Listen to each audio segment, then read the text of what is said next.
Timo Timonen to the net. Oh my, it rattled around.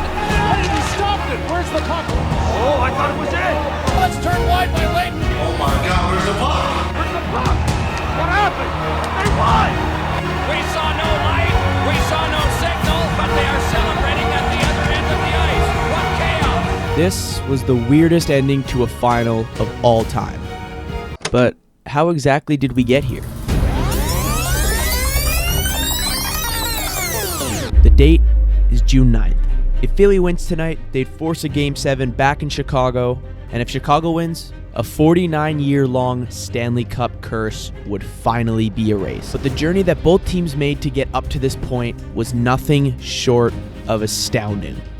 For Chicago, this wasn't a huge surprise on paper. After losing to the Red Wings in 2009, the Blackhawks came back with vengeance in 2010. Before the season kicked off, they'd signed superstar Marian Hossa to a monster contract, and in the regular season, they'd set a franchise record for the most points. But it was during the playoffs that it became clear that this was going to be a special season. Faced off against Nashville in the first round, the Preds were no easy opponent.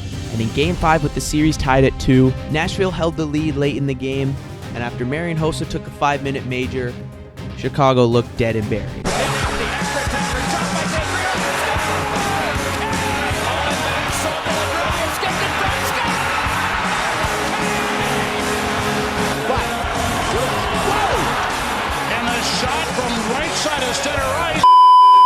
After dispatching the Preds in 6, the next 2 rounds were light work. First off, in the second round, they'd slap up the Canucks in 6, in huge part thanks to crazy play from Dustin Byfuglien. And in the Western Conference Final, Chicago would sweep the top-seeded Sharks thanks to more clutch scoring from Buff and incredible play from Antti Niemi.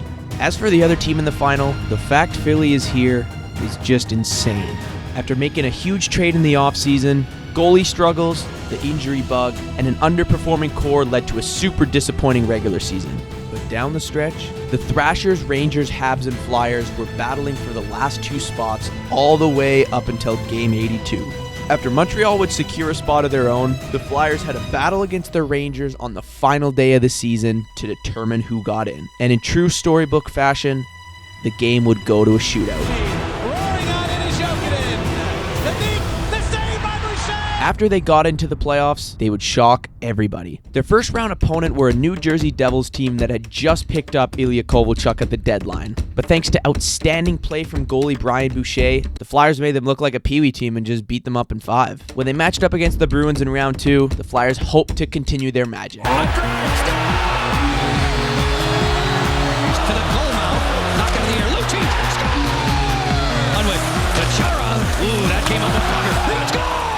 After falling down 3-0 to Boston, Philly looked dead and buried. And after Boston tied Game 4 late, it looked like the season was going to end in disappointment.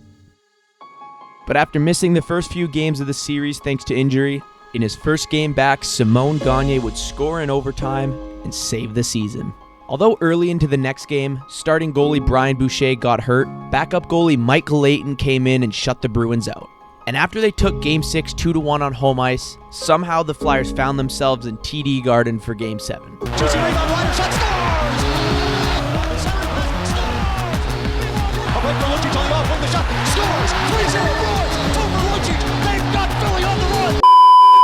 Down 3-0 early, the Flyers refused to let up.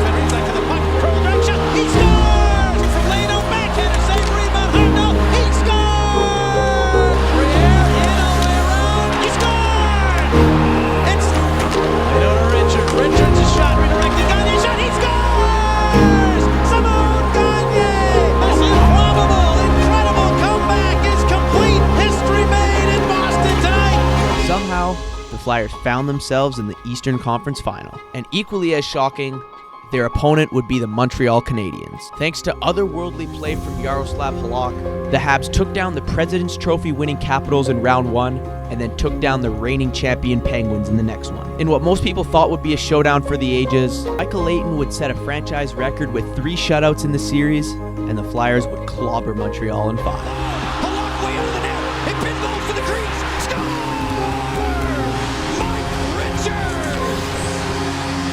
After dummying the team that they were just battling for a playoff spot a few weeks back, somehow they found themselves in the final. But how exactly did we end up here in Philly for Game 6? Let's backtrack to 12 days prior when the series was about to kick off.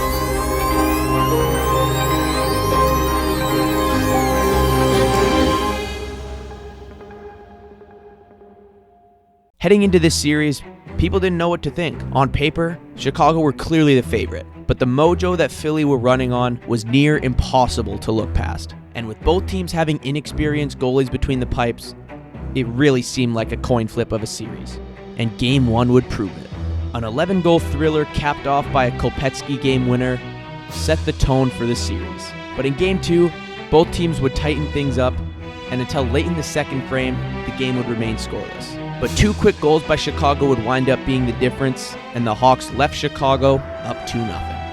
But when the series shifted to Philly, the chaos came right back. Philadelphia would take Game 3 in overtime, and when Game 4 rolled around, the Flyers would jump out to a big early lead and hold on for the win. With the series tied, Game 5 in Chicago was bound to be... What's that noise? Oh, no.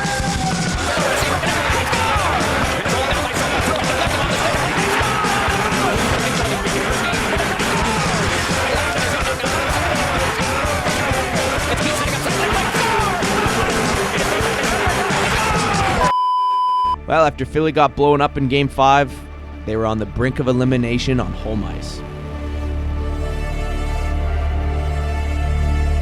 Stanley Cup, the most storied trophy in all of sports, will be in the building tonight. The question is, do the Blackhawks take it home for the first time since 1961? As the world waited for the game to kick off, here's how the lines were looking for both teams. For the Flyers, the first line led the charge on both ends of the ice. The second line provided a lion's share of offense. The third line saw 2 skilled youngsters with a veteran bruiser, and their bottom line was pure hustle. On defense, a stacked top 2 pairs held it down, but Philly's bottom pair stuck out like a sore thumb. Although Boucher was healthy and had come in to relieve Leighton twice in the series, the Flyers stuck to their guns and gave Michael Leighton the nod. For Chicago, their top line was a two-way juggernaut. The middle six was a great balance of skill and size, and their fourth line saw veteran John Madden between 2 grinders. Similar to Philly, Chicago's top 4 was stacked, but luckily, their bottom pair was much more reliable than the Flyers, and just like every other game in the playoffs so far, Antti Niemi would get the nod to start. With everything on the line, the game started off strong. And the first goal, which he said in our pregame, was so important. Thrown in front, and directed right on goal. Back up the half boards, it's flipped on a cross and nicely kept alive by Carl, and it's not deflected. Marian Hossa, but the pass was cut and lobbed back along, kept alive across to Seabrook, and a drive and a save by Leighton. Seabrook with it there. Seabrook sent it back across again. Another shot, that one blocked wide. That work was done. Across now by the Flyers, and Gagne with a shot. Leno controlled ahead by Hossa, led across to Keith, moves in and drops it off to Hossa for the shot, shrugged away with a little... After both teams traded blows, the game was about to get its first penalty. By Leighton, taken by Taves. Wants to work it behind, got it to Kopecky, a little back pass and a penalty coming up. It's going to be against the Flyers. Pronger's getting it. He was in a one-on-one down low, and he just hooked on with the free hand. This is Kane. Settles it down away from Blair Betts on back to Keith and a drive. Ricocheted off the pipe. After Chicago came inches away from the game's first goal, the intensity was about to ramp up even higher. Took a crazy bounce and came right to Kane. Kane dropped it back. Keith with a drive. Grabbed and held by Leighton. This is Coburn indeed. Coburn backhanded one in front that was chopped at by Carter. Chased down now by Keith, pursued by Leno. The two of them go to the boards. Still up for grabs, and then Keith is sent flying by a hit from Hartnell. Thumping sort of game so far. Jonathan Taves roughed up by Hartnell, who has forearm smashed there and sent down a little bit by Seabrook. And they continue the battle. It came out in front, and Leno couldn't get a shot away. Flyers here. Goaltending too, team play, defense, all of that. But the forecheck is how so much of their game begins as Leno is really corked there by Seabrook. As the physicality was heightened, Philly would get a break. Instead of Asham on the line, which ruined Van Riemsdyk. Through all of this, the home team gets the last change, and there'll be a penalty against the visitors. Richards again. Fed one across. It's bunted back by Timonen. Drive by Pronger. Ricocheted off of Richards. Skipped it on back, but not out. Kept there and fed across to Timonen. Timonen a shot. Oh, and he had Gagne at the front of the net. Taves connects back along, hoping for Kane, but it came on back now for a shot by Boynton that ricocheted off late. Chances are coming for the Blackhawks. Here comes another with Kane. Kane crossing, shooting.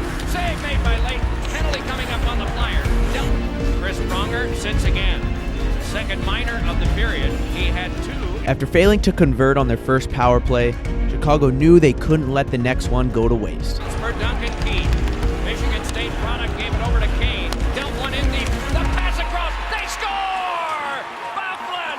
After getting the icebreaker, Chicago hoped to make it to the intermission still in the lead, but the Stripes would have other ideas. Roaring back up ice with it is Patrick Sharp. And we have a whistle. And what have we? A penalty? Yeah, I think it's interference on Brent Sopel. You think correctly. After their first power play was also almost invisible, Philly weren't going to let this one slip away either. Andy Briere, leading scorer for this Philadelphia team, gave it on back to Pronger, then across to Briere. Shooting! Save! Give me score! Arsenal yet again! Another power play goal! After scoring right at the end of the first, Philly's momentum seemed to continue after the Here break. is Keith trying to get further, cannot. And a steal! And moving in is Gagne! Save made by Niemi! He's been played here in the second. Here's another great chance, turning his Leno! Backhanded wide! And a penalty is coming up as Hjalmarsson was worked over. But a penalty early in the period swung it back in Chicago's favor. Benches or not. Okay, sharp a drive. That one popped up in the air off of Leighton, and then he grabbed Marring at the front. Each side of the net play. Out front, Bufflin couldn't control and get a shot away. Penalty kill is over for the Flyers. A feed to Andrew Ladd. Getting a piece of it, Leighton. After Chicago seemed to be regaining control of the game, just like he'd been doing all playoffs long, Philly's captain knew exactly how to swing the momentum back in their favor. Is grounded something. Oh, and was Kopetsky ever reaped by Mike Richards. And the hit would soon pay its dividends. 5 to go in the second. Shots are 21-8. Falling down is Keith across the Briere. He scored!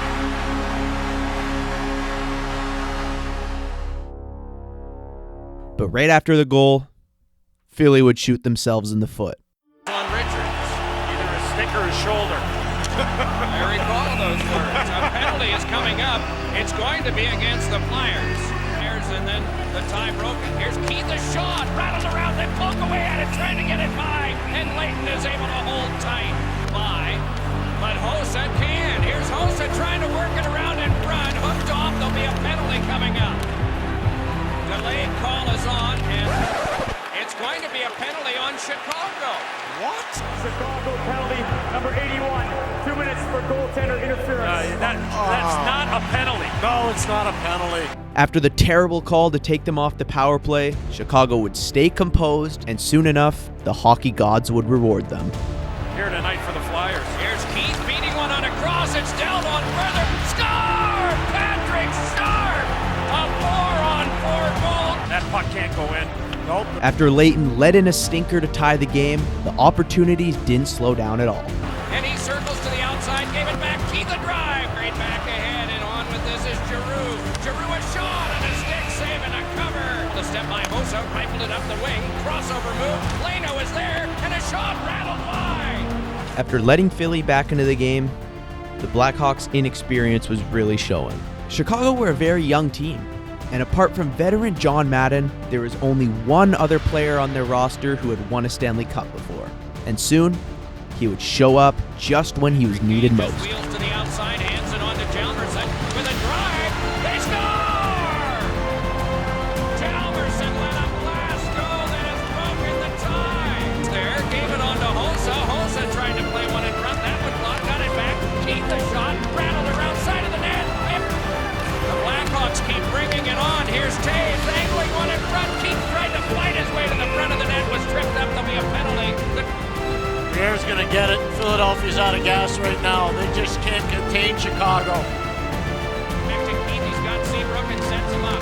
Drive, and then rattled off a Flyers stick. Finesse down in front of the cross, and it's brought on by Hossa. Hossa's shot, and it's held by Leighton.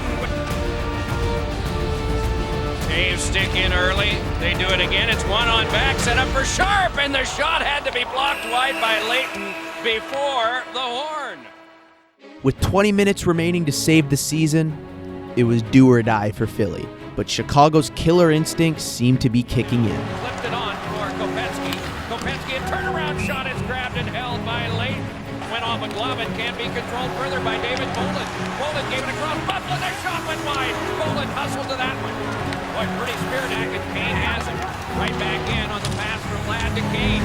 Kane dips the shoulder. Back pass in front. After generating practically nothing in the first 7 minutes of the period, Philly's desperation started to kick in. 6.5 played. It's Colbert giving it across. Carter a shot off of the Emmy. Rebound turned off behind the stick. Now he regathers his goal stick. As back ahead with it is Giroux. Holds and fed one across. And circling around and then sweeping one in front. Kept alive by Pronger. Given over to Carl. Fed one deep slot. And a shot by Leno is knocked down. Mount watches the traffic. He's got Richards. Gives it on back. Carl a shot. It's deflected up high. Carl got it on through. Here's Carter with a shot. Grabbed and held by Niemi. 1 point away from the rookie all-time record. A shot by Briere. Up now by Briere. Given back up to Gagne. Gagne finesse one. Backhander skipped off of Niemi. Wide by Briere. Down to the last 9 minutes regulation. The deficit for the Flyers is 1. Turnaround shot by Pau. Is right. Looks ahead for Leno. Gets it to Hartnell. Then across to Leno. Leno cruising around behind with it now. Fed one, then Richards with it. Knocked off his stick. Off the boards, he shoves one. Carter quickly around in front. Oh, and it was hooked off the stick. But against the run of play, Chicago got a chance to end it. Started back out by Taves. Up the wing, it's carried on by Hossa. He's got a man up the wing. Hossa feeds. Taves with a backhand play. Knifed away by Leighton. Play for Chicago, but here is Ladd trying to chop one further. Came out front, a shot. Oh, and a great save made by Niemi on Richards. As the clock ticked to just under 5 minutes remaining, it was do or die for Philadelphia. Went for 20 to work it the other way, kept alive by Carl. Spun in front. Trouble came there, and a shot blocked off, and it kicked off of Guido. Off of Taves, controlled and worked on back deeper by Leno. Leno gets by 1, slips across and gains the zone. After Leno wheeled the entire team, there was only one man on the ice that could stop him. Minutes away from lifting his first cup and silencing everybody that said he'd never do it, Marian Hossa would soon come up huge with a great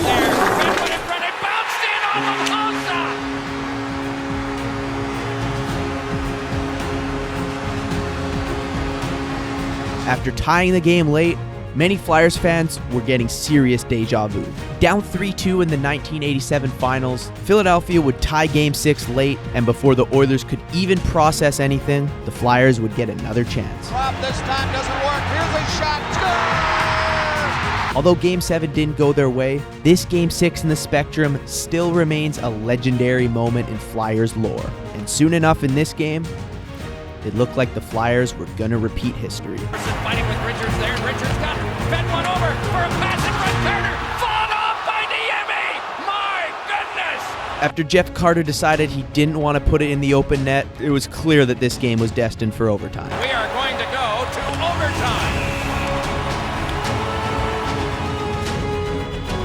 And it's never a bad play to get the puck to the net. I'm sure the coaches have told their players, don't pass any opportunities to get the puck towards the net.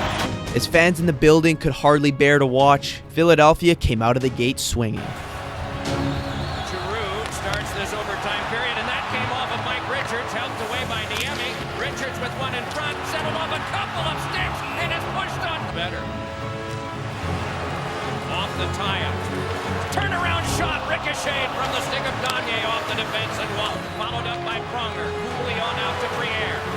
Briere led it back. Here's Hartnell with a hot hand to Briere, and off his stick, and it flew just wide. There is Tiemann in a blast. Shrugged away by Niemi. Loose puck came in front. He did not see it. Kept alive by Bufflin, and that one pinballed on back.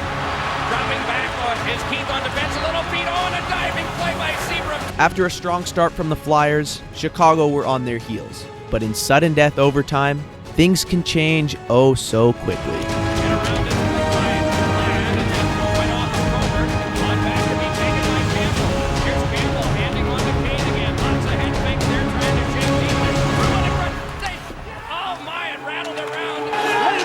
Where's the puck? Blackhawks turned wide by Leighton. Oh my God, where's the puck? Where's the puck? Out of the 20,000 people in the arena and millions watching worldwide, nobody had an answer for what just happened. We saw no light, we saw no signal, but they are celebrating at the other end of the ice. What chaos! As the Philly fandom watched on, the realization that their season might be over soon kicked in. What happened? They won! What the fuck happened? Patrick Kane with the shot. Bruh. Oh, that puck is in. It ends up in the far back side. It's in! They scored! The Hawks win the Stanley Cup! It's over. Patrick Kane has scored the goal. One of the more unusual finishes, but it's a goal. The Stanley Cup to the Chicago Blackhawks. The Chicago Blackhawks' long drought is over. For the first time since 1961, the Chicago Blackhawks have won the Stanley Cup.